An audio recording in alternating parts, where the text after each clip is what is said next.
She let her dog lick her face every day. What doctors found on her lip was shocking. Anna and her Labrador, Leo, had been inseparable for years. From the moment he entered her life, there was a quiet understanding between them that didn't require words. Leo followed her everywhere, through sleepy mornings, long afternoons, and quiet evenings when the world felt heavy. His presence was constant, steady, and comforting. Leo had a gentle nature. He wasn't loud or demanding, just deeply affectionate. One of his favorite ways to show love was through soft, lingering licks to Anna's face. To him, it was pure devotion. To Anna, it felt warm, familiar, and safe. She never questioned it. She never imagined there could be harm in something so loving. Their bond was built on closeness. Long walks, shared naps, evenings on the couch where Leo rested his head against her chest. He wasn't just a dog, he was family. One morning, Anna noticed a faint tingling on her lower lip. It was subtle, almost unnoticeable, like dry skin or a minor irritation. She brushed it off and continued her day without concern. Leo greeted her as usual, tail wagging, face close to hers, his familiar affection unchanged. By evening, the sensation had intensified. The tingling became a mild burning, uncomfortable but still easy to ignore. When Anna checked the mirror, she saw a slight redness. Nothing alarming, nothing worth worrying about. That night, however, her sleep was restless. The skin around her lip felt tight and warm. By morning, the change was undeniable. Small, clustered blisters had formed, swollen and painful. Her reflection no longer looked normal. For the first time, Anna felt unease. As the day went on, the condition worsened.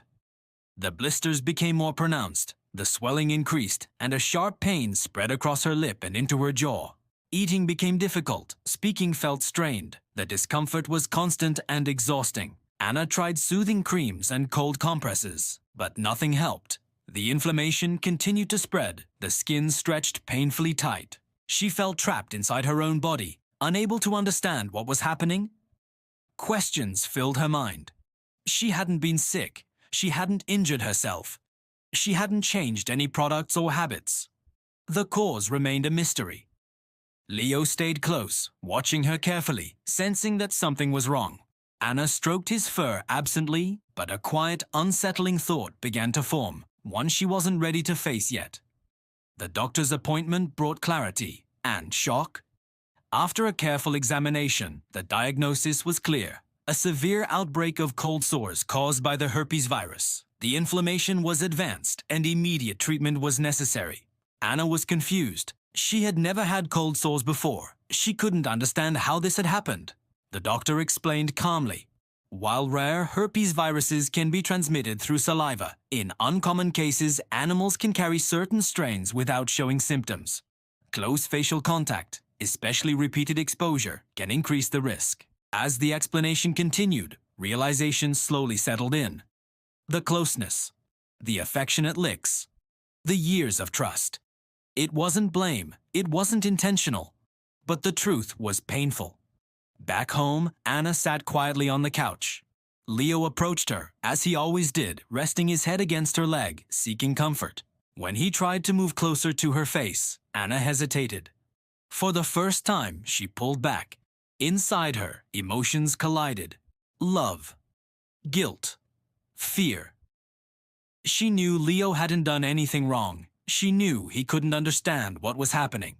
But fear had entered the space where only trust had existed before. Tears welled in her eyes, not from the pain, but from the distance that suddenly separated them. Leo noticed the change immediately.